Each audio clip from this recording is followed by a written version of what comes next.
আজকে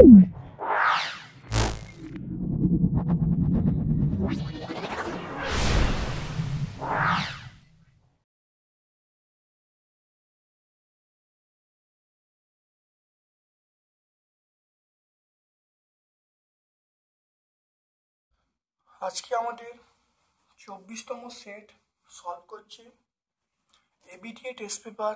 খুব ভালো করে ভিডিওটা দেখো। পেজ নাম্বার 677 থেকে 679 পেজের মধ্যে আছে।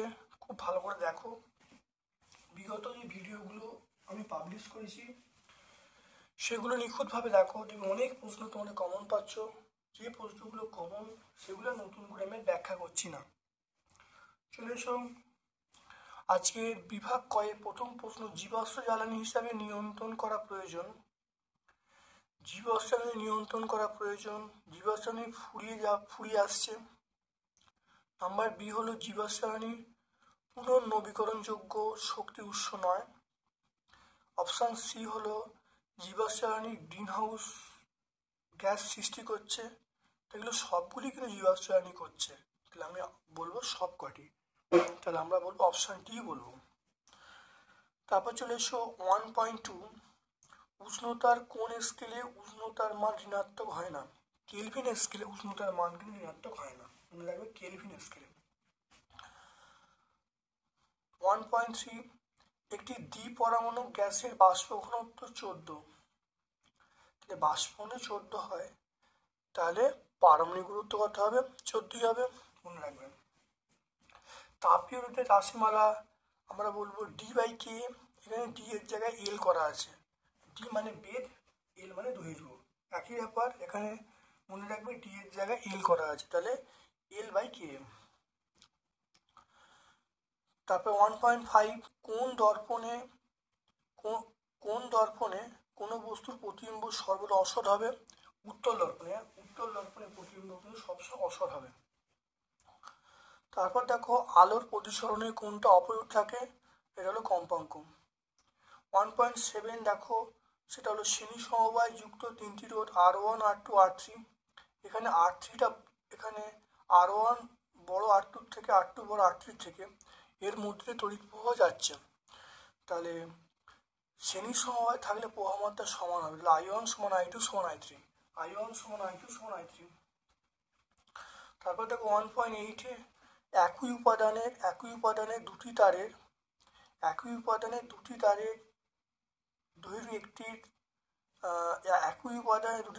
একটি দৈর্ঘ্য অপরটি দ্বিগুণ।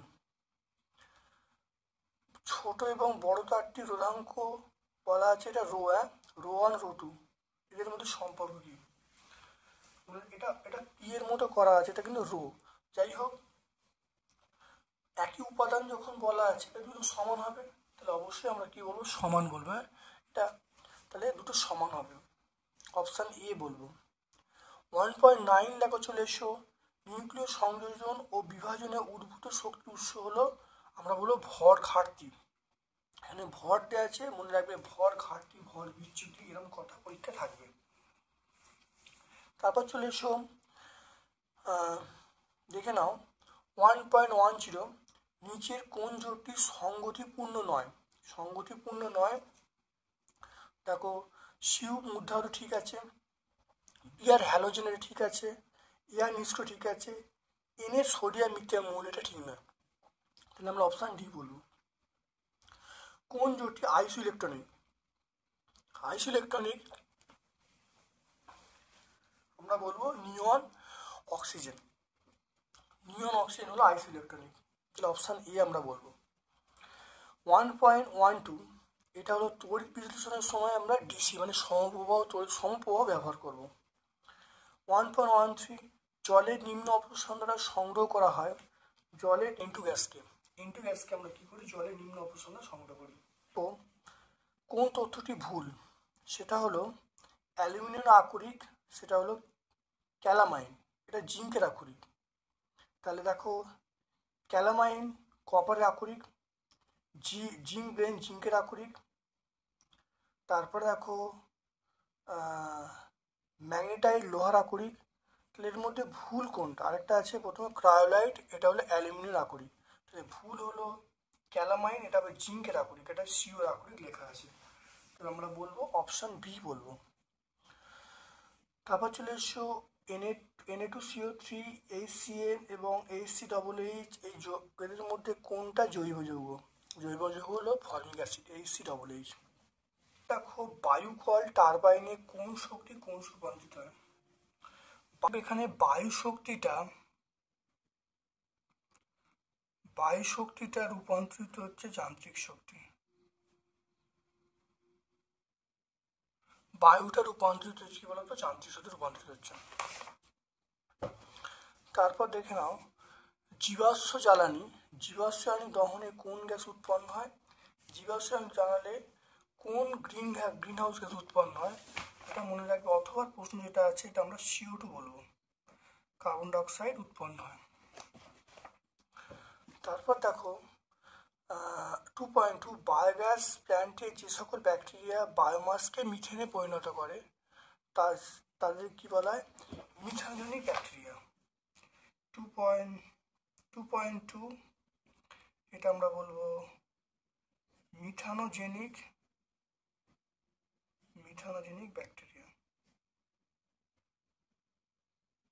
আমরা বলবো মিথানজনিক ব্যাকটেরিয়া। তারপর দেখো কোন উষ্ণতায় গ্যাসের অণুগুলোর বেগ শূন্য হয়? কোন উষ্ণতায় গ্যাসের অণুগুলোর বেগ শূন্য হয়? এটা আমরা বলবো 2.3, এটা হলো -273°C বা পরম শূন্য উষ্ণতায়। এসটিপিতে দেখে নাও, এসটিপিতে 11.2 লিটার অক্সিজেন গ্যাসের অণুর সংখ্যা কত? দেখে নাও 2.4টা দেখে নাও, তাহলে 22.4 লিটার গ্যাসে অক্সিজেন অণু আমরা বলবো সেটা হলো 6.02223 লিলো হবে ইন্টু 10⁻23t। আর 1 লিটার গ্যাসের অণুর সংখ্যা এটা বলবো 6.022 ইন্টু 10⁻23। আর এখানে বলা আছে কত, বলা আছে 11.2 লিটার, এটা হবে 6.022 ইন্টু 10⁻23 ইন্টু 11.2 বাই 22.4। এটা কাটাকাটি করলাম, কাটাকাটি 2, এটা হলো 3.011 ইন্টু 10⁻23, তাহলে 3.011 কিন্তু 10⁻23। 5-এ থার্মোমিটারে কোন নীতি প্রয়োগ করা হয়? থার্মোমিটারে তাপীয় প্রসারণ নীতি। 2.5 থার্মোমিটারে প্রসারণ বলতে তাপীয় আয়তন প্রসারণ,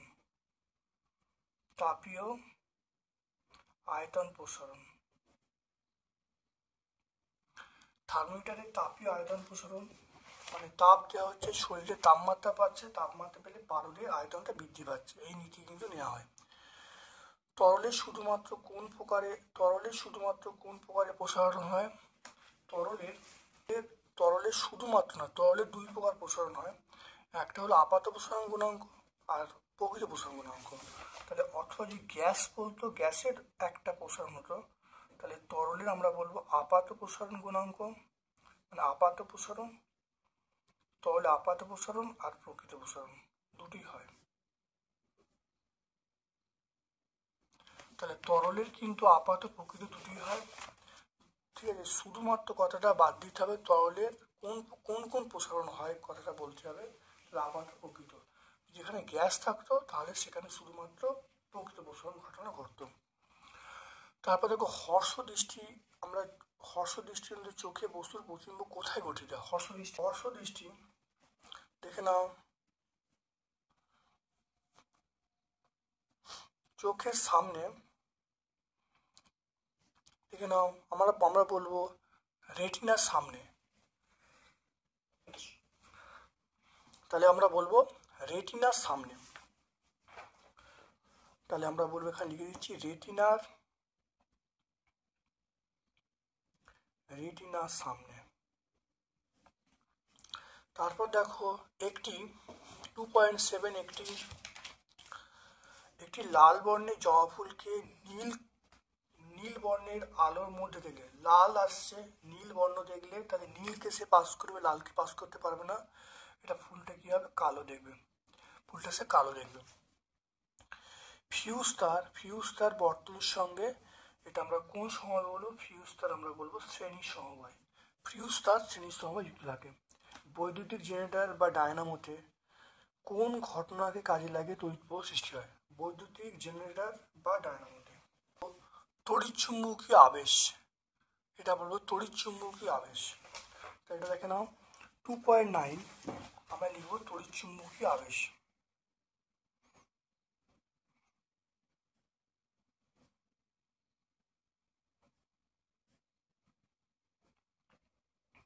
তড়িৎচুম্বকী আবেশ। তারপর দেখে নাও 2.10 কার্বন, তেজস্ক্রিয় কার্বন থেকে বিটা কণা বেরিয়ে আসে, তাহলে পারমাণবিক সংখ্যার কি পরিবর্তন হবে? পারমাণবিক সংখ্যা 1 বৃদ্ধি পাবে। যদি একটা বেরোয় তাহলে আমরা কি বলবো? পারমাণবিক সংখ্যা 1 বৃদ্ধি পাবে। মানে ব্যাপারটা হলো যে বিটা কণা বেরোলে তাহলে পারমাণবিক সংখ্যা কত হবে? যা ছিল তার থেকে 1 বৃদ্ধি পাবে। তাহলে কার্বন পরমাণু কাকে বলা আছে? তাহলে কার্বন মানে এটা 12, এটা 6, বিটা কণা যদি বেরোয় তাহলে দেখে নাও ভর সংখ্যাটা একই থাকবে। তাহলে যে মৌলটা তৈরি হবে, যে মৌলটাকে এখানে কার্বনটা একটা বিটা কণা বেরোলো, ভর সংখ্যা কোনো চেঞ্জ হবে না। প্রোটন সংখ্যা 6 ছিল, 6 থেকে 1 বাড়বে, তাহলে 7 হবে। তারপর এখানে অথবা প্রশ্ন, নিউক্লিয় রিঅ্যাক্টরে কোন নিউক্লিয় বিক্রিয়া কাজে লাগানো হয়? এখানে হলো শৃঙ্খল বিক্রিয়া বলবো বা নিউক্লিয় বিভাজন বলবো। তাহলে আমরা বলবো, প্রথমে বলবো অথবা প্রশ্নটা চলে এসো, সেটা আমরা বলবো নিউক্লিয় বিভাজন বলবো। নিউক্লিয় বিভাজন বলবো, তাকে আমরা অনেক সময় শৃঙ্খল বিক্রিয়াও বলতে পারি। শৃঙ্খল বিক্রিয়া মানে নিউক্লিয় শৃঙ্খল বিক্রিয়া যেটা বলা হয়, এটা আমরা বলতে পারি নিউক্লিয় শৃঙ্খল বিক্রিয়া। তারপর দেখে নাও ইউরেনিয়াম। দেখো প্রথম প্রশ্নের উত্তর দেখে নাও, সেটা আমরা বলবো প্লুটোনিয়াম বলবো। এটা বলবো প্লুটোনিয়াম। থার্মিট পদ্ধতি আমরা কি পৃথক করি? এটা জিঙ্ক, জিঙ্ক। পিতল এবং কাঁসাতে উপস্থিত, এটা আমরা বলবো পিতল কাঁসাতে উপস্থিত। পিতল কাঁসে থাকে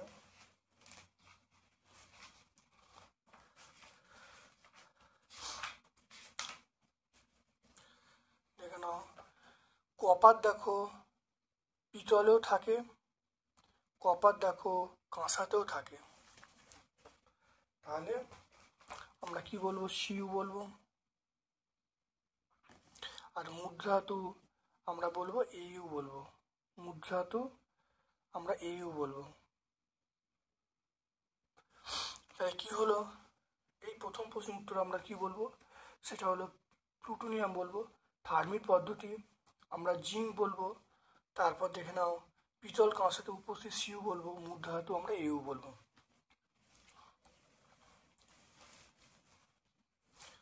তারপর দেখে নাও 2.12 দেখো 2.12 দেখো এলআইএইচ যৌগতে কোন ধরনের রাসায়নিক বন্ধন থাকে?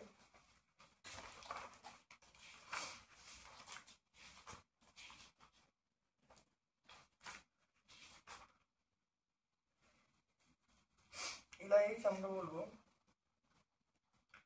আয়নীয় যৌগ। এলআইএইচ আমরা বলবো আয়নীয় যৌগ, এটা আমরা বলবো আয়নীয় যৌগ।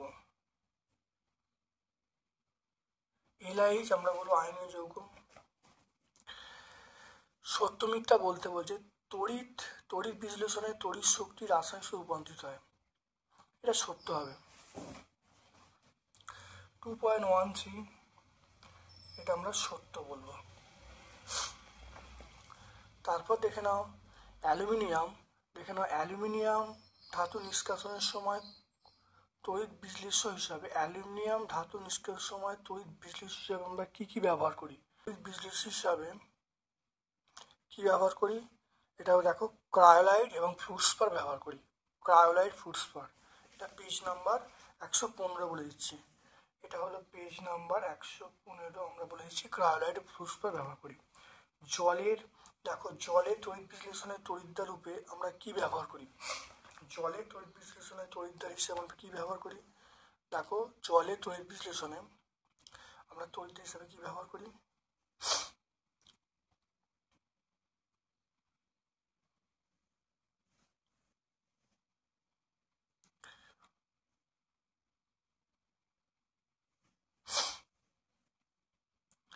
আমরা বলবো প্ল্যাটিনাম। প্ল্যাটিনাম তার ব্যবহার করি। তাহলে জলের তড়িৎ হিসেবে আমরা কি ব্যবহার করি? প্ল্যাটিনাম তার ব্যবহার করি।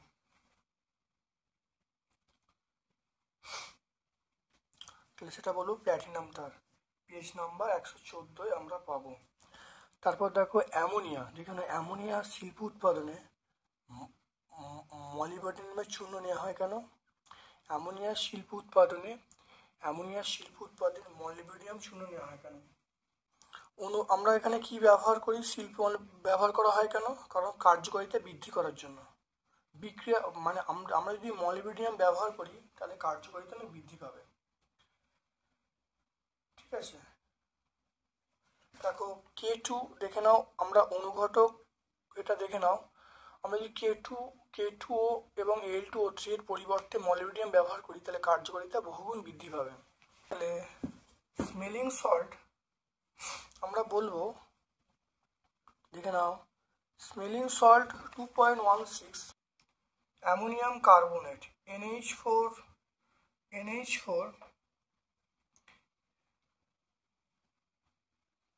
NH4 whole 2CO3। তাহলে অ্যামোনিয়াম কার্বনেটকে আমরা বলবো স্মেলিং সল্ট। এর কোনো কালার নেই, মানে এটা হলো বর্ণহীন। তাহলে বর্ণহীন অ্যামোনিয়াম কার্বনেটকে আমরা স্মেলিং সল্ট বলবো। তারপর দেখো চলে এসো রসায়নাগারে ধাতবমূলক শনাক্তকরণে কোন গ্যাস? এটা H2S গ্যাস আমরা ব্যবহার করি। তারপর দেখে নাও C4H10 আণবিক সংকেত বিশিষ্ট দুটি সমবায়বিক গঠন লিখতে বলছে।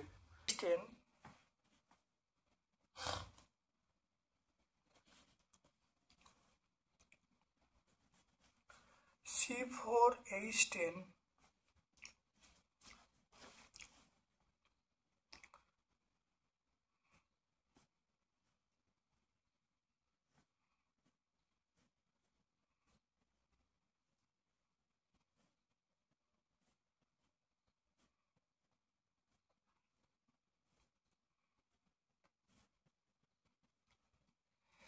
এটা হলো বিউটেন। এটার নাম আমরা কি বলবো? বিউটেন। এটার নাম হলো বিউটেন।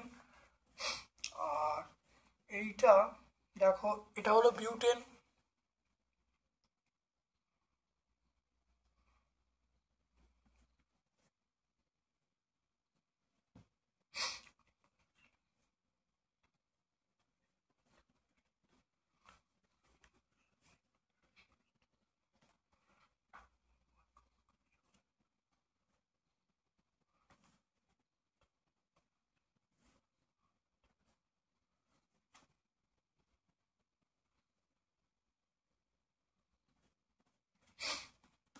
এটার নাম হলো, দেখো এইটার নাম আমরা বলবো, এটার নাম হলো আইসোবিউটেন।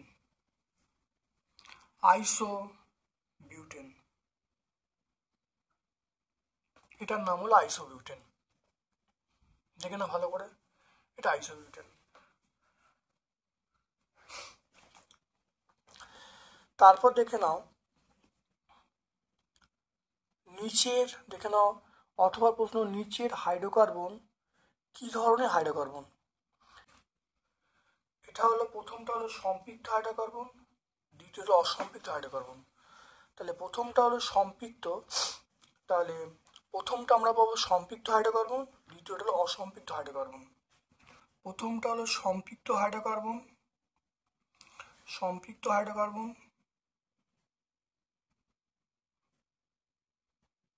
আর দ্বিতীয়টা হলো অসম্পৃক্ত হাইড্রোকার্বন। সম্পৃক্ত হাইড্রোকার্বন সেটা হলো C5H10, আর অসম্পৃক্ত হাইড্রোকার্বন সেটা হলো C6H14। C6H14 এটা হলো অসম্পৃক্ত হাইড্রোকার্বন। তারপর দেখো পাওয়ার অ্যালকোহল কাকে বলে। অ্যালকোহল কাকে বলে দেখে নাও। ইথাইল অ্যালকোহল দেখে নাও। ইথাইল অ্যালকোহল এবং পেট্রোল এবং সামান্য বেঞ্জিনের মিশ্রণকে আমরা পাওয়ার অ্যালকোহল বলবো।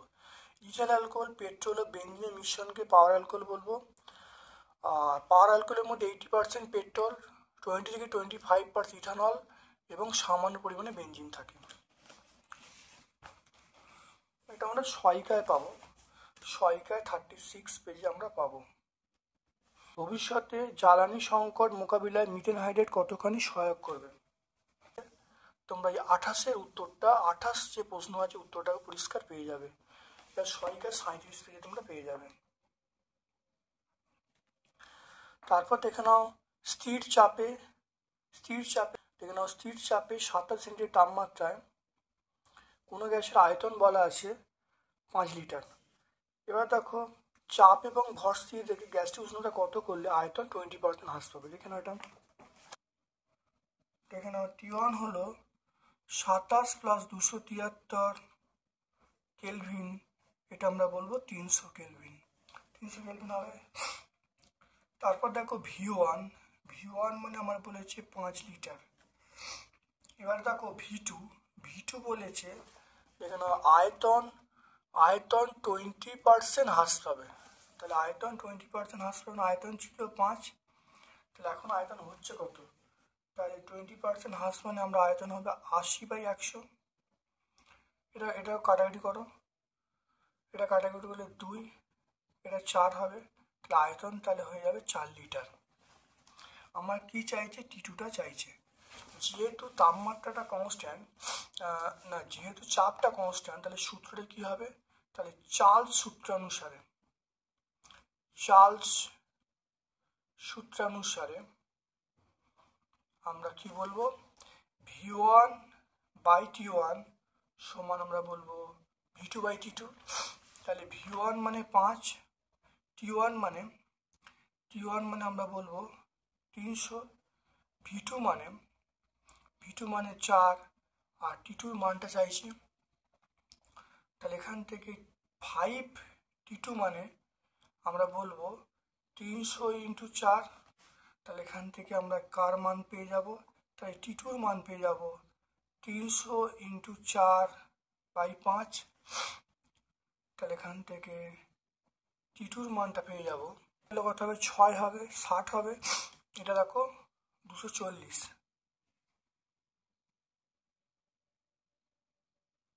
এটা দেখো 240। তাহলে অন্তিম তাপমাত্রা কত,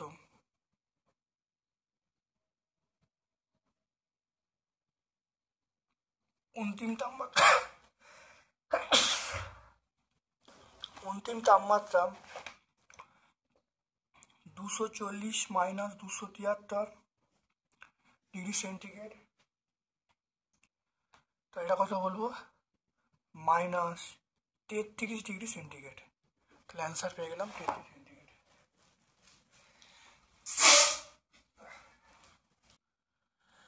এসটিপিতে একটি গ্যাসে 3.2 গ্রাম পরিমাণ 1.12 লিটার আয়তন দখল করে। গ্যাসটার আণবিক ভর নির্ণয় করতে বলছে।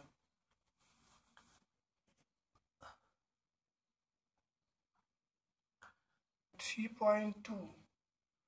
পয়েন্ট টু গ্রাম, ভি এর মান বলা আছে 1.12 লিটার। আচ্ছা এসটিপিতে পি মানে 1 ATM, টি মানে টি মানে আমরা বলবো 273 কেলভিন, এগুলো এসটিপির মান, এগুলো সব এসটিপিতে পাওয়া যায়, এসটিপিতে।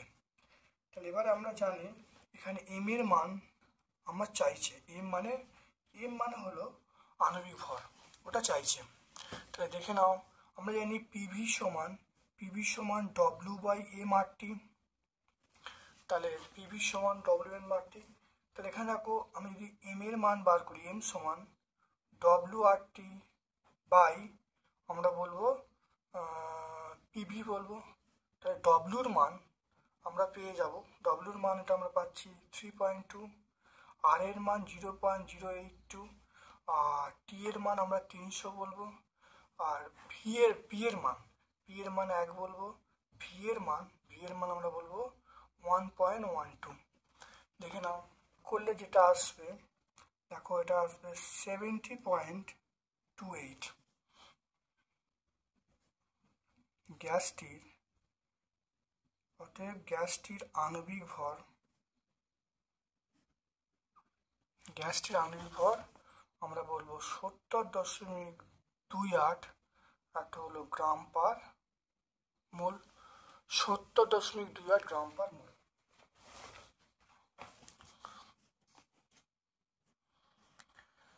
তারপর দেখো 3.3 দেখে নাও, আলোর বিচ্ছুরণ কাকে বলে। দেখে নাও, সাদা আলো বিভিন্ন বর্ণের, প্রিজমের মধ্যে যখন যায় সাদা আলো বিভিন্ন বর্ণে ভেঙে যাওয়াকে আমরা বলবো আলোর বিচ্ছুরণ। এটা 55 পেজে আমরা পেয়ে যাব, এটা আমরা কোথায় পাবো, 55 পেজে পাবো। ভিউ ফাইন্ডার হিসাবে আমরা কোন দর্পণ ব্যবহার করি এবং কেন।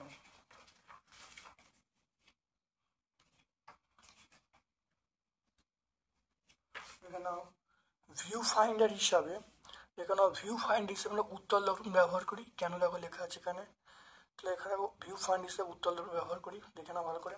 41 পেজ আমরা পাবো, এটা আমরা পাবো 41 পেজ। তারপর দেখো বৈদ্যুতিক হিটারে নাইক্রোম তার ব্যবহার করা হয় কেন। অঙ্ক বেশি হয় তাই উত্তপ্ত বেশি হয় এবং সহজে জারিত হয় না, নাইক্রোম তারে গলনাঙ্ক বেশি হয় আমরা ব্যবহার করি। পেজ নাম্বার 72 আমরা পেয়ে যাব, এটা আমরা নাইক্রোম তার ব্যবহার করো পেজ নাম্বার 72। আয়নীয় যৌগ সমযৌগ অপেক্ষা মানে আয়নীয় যে গলনাঙ্ক ফুসফুসনাঙ্ক বেশি হয় কেন, অনেকবার হয়েছে, প্রত্যেকটা পেজে হয়েছে, তোমরা বিগত ভিডিওগুলো দেখলে অবশ্যই পেয়ে যাবে। দেখে নাও, সময় যৌগরা ধীর গতিতে বিক্রিয়া করে কেন, আয়নীয় যৌগ গলনাঙ্ক স্ফুটনাঙ্ক বেশি হয় কেন, অনেকবার হয়েছে, দেখে নাও।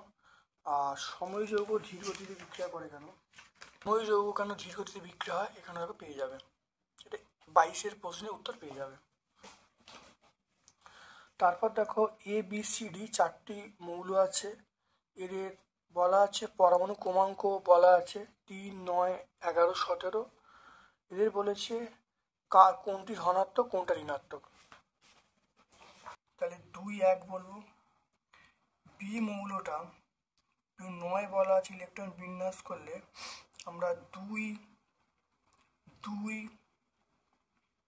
আমরা বলবো 2, 8, 2, 7 বলবো, 2, 7 বলবো। সি মৌলটা এর 11 বলা আছে, ইলেকট্রন বিন্যাস করলে পাবো 2, 8, 1 পাবো। তার ডি মৌলটা 17 আছে, তাহলে 2, 8, 7 পাবো, দেখে নাও।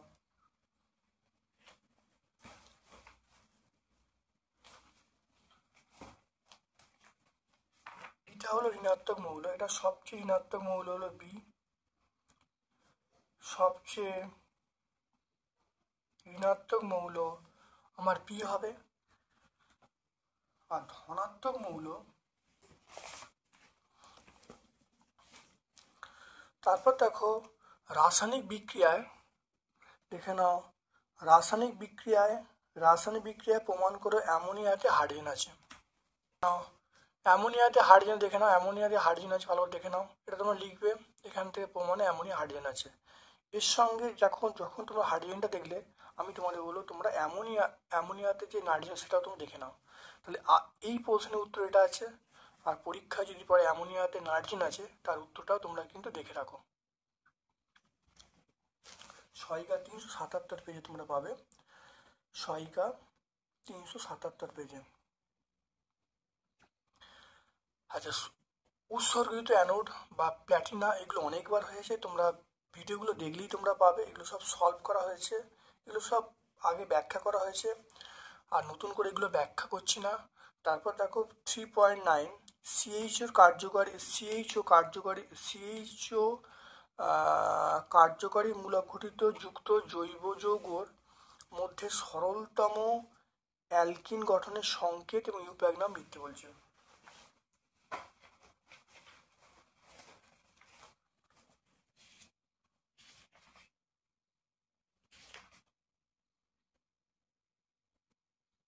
সিএইচও দেখে নাও, সিএইচও এর সরলতম গঠন আমরা অ্যালডিহাইড বলবো। তাহলে সিএইচও দেখে নাও, সিএইচও, তাহলে সিএইচওটা অ্যালডিহাইডের মধ্যে পড়ছে।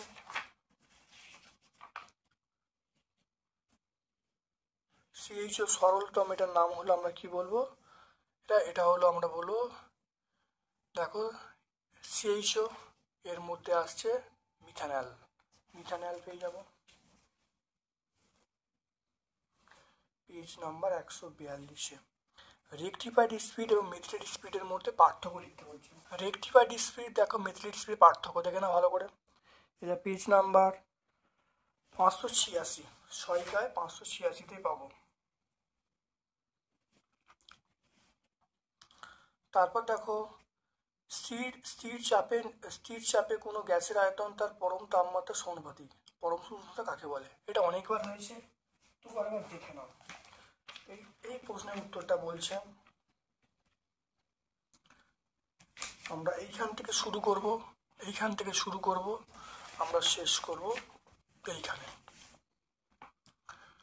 বোঝা গেল? আমরা এইখান পর্যন্ত লিখলে উত্তর হয়ে যাবে। পেজ নাম্বার 13 থেকে 14। তারপর দেখো পরম উষ্ণতা কাকে বলে। পরম উষ্ণতা আগের পেজে আছে, অর্থাৎ -273 তাপমাত্রায় গ্যাসের আয়তন স্থির হয়ে যায় বা গ্যাসের আয়তন শূন্য হয়ে যায়। -273 তাপমাত্রায় গ্যাসের আয়তন শূন্য হয়ে যায়, এই তাপমাত্রাকে পরম উষ্ণতা বলবো। এটা পেজ নাম্বার 13 আমরা পাবো, পেজ নাম্বার 13। তারপর চলে এসো, তারপর দেখো সাধারণ তাপমাত্রা 46 গ্রাম সোডিয়াম জলের সঙ্গে বিক্রিয়া করে কত গ্রাম সোডিয়াম হাইড্রক্সাইড উৎপন্ন। এরকম অঙ্ক আগে হয়েছে, আমি নতুন করে দেখাচ্ছি না, তুমি ভিডিওগুলো সবগুলো দেখো, তাহলে অবশ্যই তোমরা অঙ্কটা পাবে। তারপর দেখো খোলা বাতাসে আর 250 গ্রাম CO3 উত্তপ্ত করা হলো, কি পরিমাণ ওজন হ্রাস পাবে। এই অঙ্ক হয়েছে, তোমরা অবশ্যই করতে পারবে। তার আগে ভিডিওগুলো ভালো করে দেখবে, উত্তর তোমরা পেয়ে যাবে। নতুন যেগুলো আছে সেগুলো আমি সলভ করে দিচ্ছি। দেখো কঠিনের দৈর্ঘ্য প্রসারণ গুণাঙ্ক কাকে বলে। দৈর্ঘ্য প্রসারণ গুণাঙ্ক কি প্রাথমিক একক নির্ভরশীল? এটাও হয়েছে, দেখে নাও।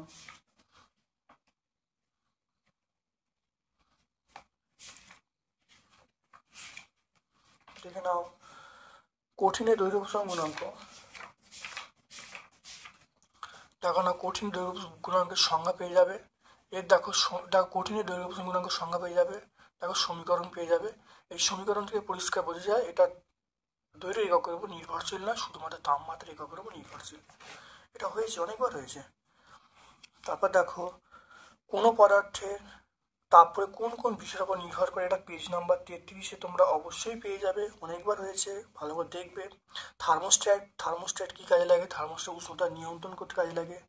প্রতিসরণ সংক্রান্ত সেনের সূত্র লিখতে বলছে, এটা কোন ক্ষেত্রে প্রযোজ্য নয়, দেখে নাও। দেখো সেনের সূত্র দেখতে পেলে, এটা প্রযোজ্য নয় যখন আলোটা লম্বভাবে পড়বে, অর্থাৎ লম্ব আপাতনের ক্ষেত্রে, আর যখন বর্ণ চেঞ্জ হয়ে যাবে, তাহলে বর্ণ পরিবর্তন করলে। আর নাম্বার 2 হলো যদি আলোটা লম্বভাবে পড়লে সূত্র প্রযোজ্য নয়। উত্তরটা হয়ে গেল পেজ নাম্বার 43-এ, তোমরা পেয়ে গেলে। এটা পেজ নাম্বার 43-এ এই দুটো উত্তর কোন ক্ষেত্রে প্রযোজ্য নয় বলে দিলাম। একটা হলো লম্ব আপাতন, আর নাম্বার 2 বললাম যে আলোর বর্ণ ভিন্ন হলে। লাল এবং বেগুনির মধ্যে কার প্রতিসরাঙ্ক লাল এবং বেগুনির প্রতিসরাঙ্ক বলা আছে? প্রমাণ করো μr μv। বলবো মিউ সমান, আমরা বলবো c/v, তাহলে আমরা বলবো মিউ সমান C by N lambda. V এর জায়গায় আমরা এন ল্যামডা বসালাম। আচ্ছা, এবার যখন আমরা লাল বলবো তাহলে আর বলবো, এটা সি লিখবো। আলোর বেগ সব জায়গায় সমান, এন প্রতিসরণে এন এর কোনো চেঞ্জ হয় না, তাই ল্যামডাটা আমরা ল্যামডা আর লিখলাম। এবার এটা লালের জন্য, এবার চলে আসছি বেগুনির জন্য মিউ ভি, তাহলে সি বাই এন, এটা আমরা বলবো ল্যামডা ভি বলবো। ল্যামডা ভি দেখো বললাম, দেখতে পেলে ল্যামডা ভি বললাম। আমি দেখো দুটোকে বাই করলাম, তাহলে এটাকে কি 1 নম্বর দিই, এটাকে 2 নম্বর দিই, তাহলে 1/2 দেখে নাও। আমি যদি 1 নম্বর ভাজিতক 2 নম্বর করি, তাহলে করলে দেখো কি আসবে, দেখে নাও, mu R by mu V. তাহলে মিউ আর মানে এইটা, তাহলে C by N lambda R by C by N lambda V. এটা ওপর উঠে গেল, তাহলে mu R by mu V, এটা আমরা করবো lambda V by lambda R. ঠিক আছে, এবার দেখে নাও, মনে রাখবে এই লাল আলোর ল্যামডা বেশি, বেগুনি ল্যামডা কম, তাহলে বেগুনি তরঙ্গদৈর্ঘ্য কম, সেটা আমরা লেস দ্যান 1 বলবো। তাহলে এখান থেকে বলবো তাহলে মিউ আর লেস দ্যান মিউ ভি। খুব ইম্পর্টেন্ট অঙ্ক, খুব ভালো দেখে নেবে। তাহলে এখান থেকে প্রমাণ চলে এলো, দেখে নাও, এখন প্রমাণ চলে এলো, তাহলে মিউ আর লেস দ্যান মিউ ভি। খুব ভালো করে পড়বে, কিন্তু খুব কঠিন নয়, ব্যাপারটা মনে রাখবে। সি মানে শূন্যবাদ আলোর বেগ, আর ভি সমান এন ল্যামডা। এন মানে কম্পাঙ্ক, প্রতিসরণের ক্ষেত্রে কম্পাঙ্ক কনস্ট্যান্ট, আর সি মানে শূন্যবাদ আলোর বেগ, এর কোনো চেঞ্জ হবে না। এবার দেখো মান বসাচ্ছি, এটা হলো লালের জন্য, লাল মানে রেড বলবো, তাহলে এটা আর লিখেছি, আর লিখেছি। বেগুনি মানে ভায়োলেট, এখানে ভি লিখেছি। এবার দেখো 1/2 করেছি, মানে এইটা করেছি, করলে দেখো আসছে রিভার্স আসছে, mu R by mu V সমান ল্যামডা ভি বাই ল্যামডা আর। এইটা একটু ছোট হবে একের থেকে, কেন? কারণ আমরা বলবো মানে এটা বড়, মানে এখানে একটু যদি বুঝে নাও এরমভাবে মনে রাখবে যে ল্যামডা আর মানে লাল আলোর তরঙ্গ দৈর্ঘ্য বড় হবে কার থেকে? বেগুনি আলোর থেকে। তাহলে ঘুরিয়ে বললে আমরা বলবো বেগুনি তরঙ্গ দৈর্ঘ্য কম হবে লাল আলোর থেকে। তাহলে তাই যদি হয়, দেখে নাও, তাহলে ল্যামডা ভি বাই ল্যামডা আর, এটা আমরা লেস দ্যান 1 পাবো। এই লেস দ্যান 1টা এখানে বসিয়ে দিলাম, তাহলে আমরা পেয়ে গেলাম মিউ আর লেস দ্যান মিউ ভি, এই প্রমাণ পেয়ে গেলাম। তারপর দেখো, একটি উত্তল লেন্স থেকে 15 সেন্টিমিটার দূরে একটি বস্তু আছে, প্রতিবিম্ব 10 সেন্টিমিটার দূরে গঠিত হলো, প্রতিবিম্বের বিবর্ধন কত হবে? দেখে নাও, এটা ছোট্ট অঙ্ক।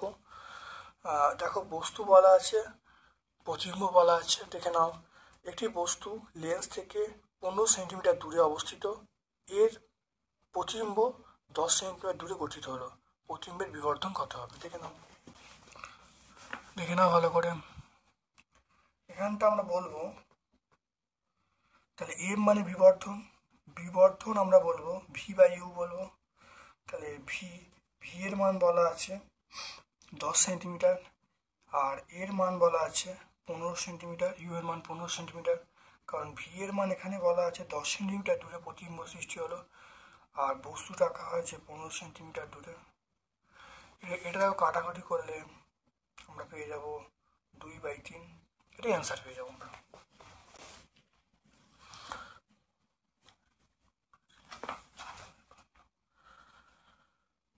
দেখো ক্যামেরাতে আমরা কোন লেন্স ব্যবহার করি? আর ক্যামেরাতে আমরা উত্তল লেন্স ব্যবহার করি।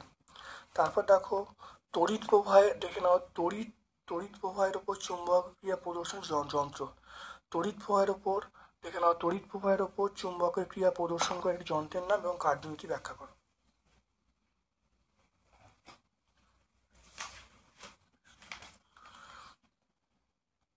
তড়িৎ প্রবাহের ওপর চুম্বকের ক্রিয়া প্রদর্শনকারী যন্ত্র।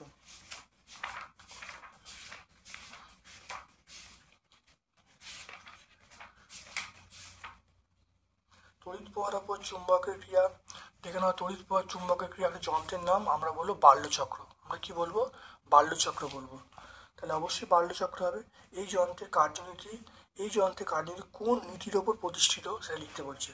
দেখো, বাল্যচক্রের কার্যনীতি ফ্লেমিংয়ের বামহস্ত নিয়ম, তাহলে ফ্লেমিংয়ের বামহস্ত নিয়ম আমরা লিখবো। বোঝা গেল? খুব প্রশ্নটা ঘুরিয়ে দিয়েছে, প্রশ্নটা ভালো করে পড়ে বুঝতে হবে। তারপর দেখো 4.7 দেখে নাও। 4.7, একটি একই উপাদান একই দৈর্ঘ্যের তার আছে, একটির ব্যাসার্ধ অপরটির 3 গুণ। সরু এবং মোটা তারের অনুপাত নির্ণয় করতে বলেছে। সরু এবং মোটা তারের রোধের অনুপাত নির্ণয় করতে বলেছে। 4.7 চলে এসো। দেখো 4.7 চলে এসো। একই উপাদান এবং সমান দৈর্ঘ্যের একটি তার আছে, একটার ব্যাসার্ধ অপরটার 3 গুণ। তারের রোধটা আমরা R1 ধরছি, সরু তারের ব্যাসার্ধটা আমরা R ধরছি। তারপর দেখো মোটা তারের রোধটা আমরা R2 ধরছি, আর মোটা তারের ব্যাসার্ধটা আমরা ধরছি সেটা হলো ব্যাসার্ধ 3 গুণ। তাহলে ব্যাসার্ধ বেড়ে গেলে তাহলে এটা রোধটা কমে যাবে, তাহলে এটা মোটা তারকে আমরা 3R ধরছি। মোটা তারকে 3R ধরা হলো। এবার দেখানো সরু তারের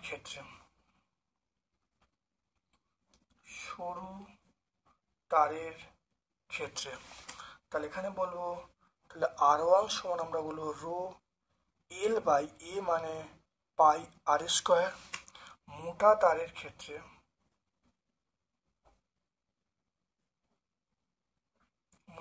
ক্ষেত্রে R2 সমান রো L বাই পাই, মানে এটা ব্যাসার্ধটা বলা যায় 3 গুণ, তাহলে 3R তার স্কোয়ার।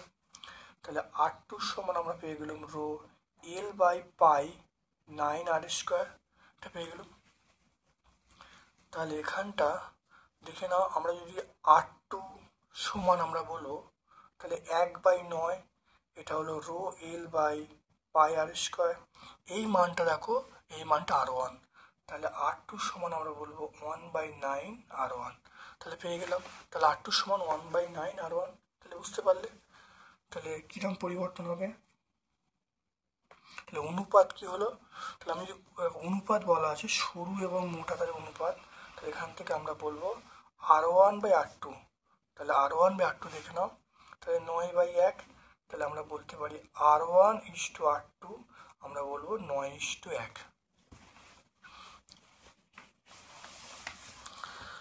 তারপরে দেখে নাও 200 দেখে নাও, অথবা প্রশ্ন 220 ভোল্ট লাইনে একটি বাতি যুক্ত করা হলো, প্রবাহ মাত্রা 0.5 বলা আছে, রোজ 4 ঘন্টা করে চলছে, 1 মাসে কত বিদ্যুৎ ফুরবে সেটা বলতে বলছে। এরকম অঙ্ক হয়েছে, তবু অঙ্কটা দেখে নাও। দৈনিক ব্যয়িত বিদ্যুৎ শক্তি, তাহলে আমরা কি বলবো দেখে নাও। 220 ভোল্ট বলা আছে, 220, তার সঙ্গে দেখে নাও 220 ভোল্টের সঙ্গে অ্যাম্পিয়ার, ভি এর সঙ্গে আই গুণ করলে আমরা পাওয়ার পাবো, ক্ষমতা পাবো, তার সঙ্গে 4 গুণ করলে আমরা শক্তি পাবো। তাহলে 220 ইন্টু 0.5 ইন্টু 4 করলাম, করে আমরা কত পাবো, 1000 দিয়ে ভাগ করলে আমরা বলবো কিলোওয়াট আওয়ার হলো। আর 30 দিনে, তাহলে 30 দিনে তাহলে কত হবে, 30 দিনে ব্যয়িত বিদ্যুৎ শক্তি, 30 দিনে ব্যয়িত বিদ্যুৎ শক্তি 220 ইন্টু 0.5 ইন্টু 4 ইন্টু 30 বাই কত 1000। এটা আমরা করব কি বলবো, বিওটি বলবো। 132/10, তাহলে 13.2 বিওটি আমরা বলবো।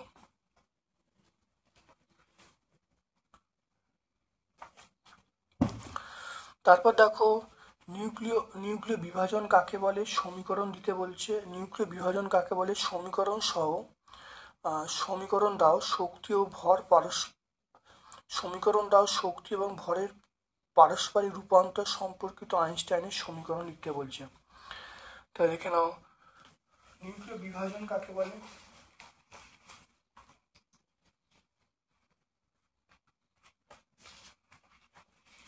নিউক্লিয় বিভাজন দেখো এখানে পেয়ে যাবে, দেখো নিউক্লিয় বিভাজন কাকে বলে দেখে নাও ভালো করে। তারপরে দেখো বলা আছে সমীকরণটা ভর ও শক্তি আইনস্টাইনের সমীকরণ। আইনস্টাইনের সমীকরণ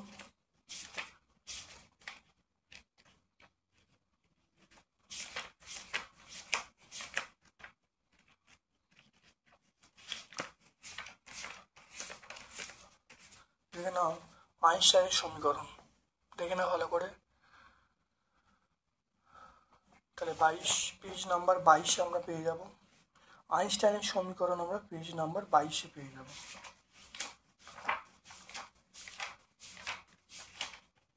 আর আগেরটা আমরা পেয়ে যাব 92 পেজে পেয়ে যাব। পর্যায় সারণীর মৌলগুলোকে পর্যায় সারণীর মৌল সময়ের পর্যায়গত ধর্ম বলতে কি বোঝো? একটি ধর্ম উদাহরণ দেওয়া যা পর্যাবৃত্ত নয়। পর্যায় সারণীর কোনো পর্যায় বাম থেকে ডান দিকে গেলে বা শ্রেণীবার উপর থেকে নিচে নামলে মৌলগুলোর ধর্ম নিয়মিত পরিবর্তন ঘটে, যেমন পরমাণু আকার, অধাতব ধাতব ধর্ম। এইগুলোকেই আমরা বলবো, মানে এগুলোকেই আমরা বলবো পর্যায় ধর্ম। মৌলের বর্ণ, তারপরে গন্ধ, চৌম্বক ধর্ম, এগুলো কিন্তু পর্যায় ধর্ম নয়। তা আমরা এইখান থেকে এইখান পর্যন্ত বলি, উত্তর চলে আসবে 110 পেজে, 101 পেজে।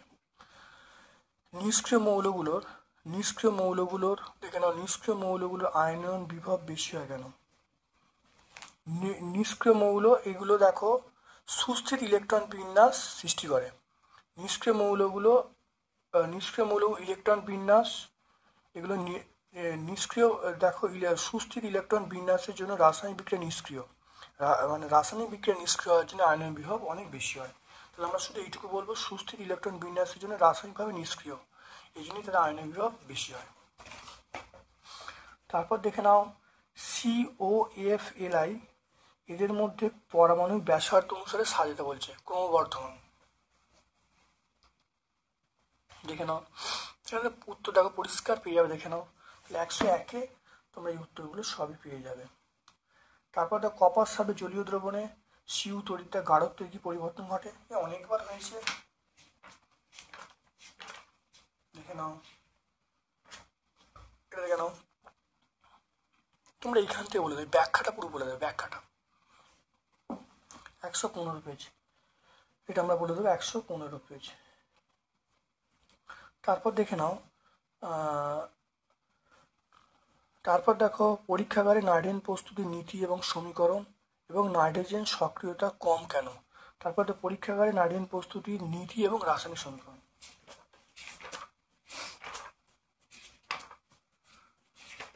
পরীক্ষাগারে নাইট্রোজেন প্রস্তুতির দেখো নীতি পেয়ে গেলাম, এ দেখো সমীকরণ দেখো পেয়ে গেলাম, নীতি এবং সমীকরণ পেয়ে যাবো 124 পেজে।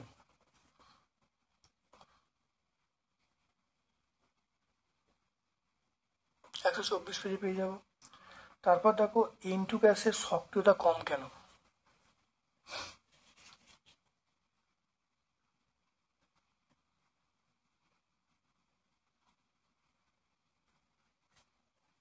দেখে নাও, এখানে পরিষ্কার দেখানো, নাইট্রোজেন অণুতে দুটি N পরমাণুর মধ্যে 3টি ইলেকট্রন জোড় দ্বারা সমজীবী বন্ধন তৈরি হয়। এই গঠনটি দৃঢ় হয় অণুটিকে বিয়োজিত করতে দুটি নাইট্রোজেন পরমাণু পরিণত করতে প্রচুর পরিমাণে শক্তির প্রয়োজন। সাধারণত নাইট্রোজেন সক্রিয়তা কম হয়, তাই সাধারণ নাইট্রোজেন সক্রিয়তা কম হয়, এটি নিষ্ক্রিয় প্রকৃতির গ্যাস। তাহলে 124 পেজে আমরা পেয়ে যাব। তাহলে এটা আমরা কত উঠতে পেয়ে 124 পেজে আমরা পেয়ে যাব। তারপর দেখো ইথিলিনের পলিমেরাইজেশন বলতে কি বোঝো? দেখে নাও,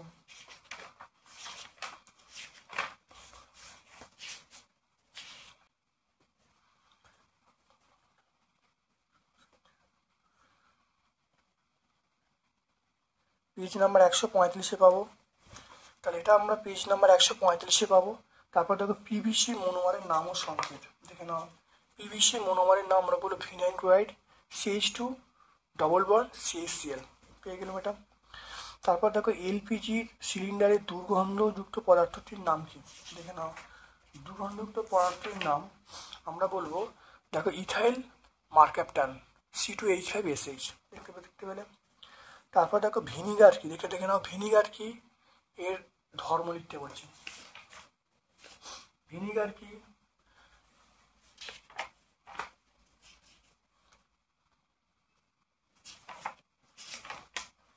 দেখো অ্যাসিডের 5 থেকে 8% জলীয় দ্রবণকে ভিনিগার বলবো। এই ধর্ম এটা মাছ মাংস সংরক্ষণে ব্যবহার করা। তাহলে ভিনিগার এটা একটা জলীয় দ্রবণ, এটা আমরা ব্যবহার করি সেলুলোজ বা ফটোকপি ফিল্ম তৈরিতে ব্যবহার করি। এখান থেকে আমরা পেয়ে যাবো 147 পেজে পেয়ে যাব। তারপর দেখো এই তাহলে ভিনিগার কী হয়ে গেলো, তাহলে এর একটি অ্যাসিড ধর্ম আছে যা রাসায়নিক বিক্রিয়ার সাহায্যে প্রমাণ করো, এবং এর একটি অ্যাসিড ধর্ম আছে যা রাসায়নিক বিক্রিয়ার সাহায্যে প্রমাণ করো, আর এর সাথে ইথাইল অ্যালকোহলের বিক্রিয়া লিখতে বলছে।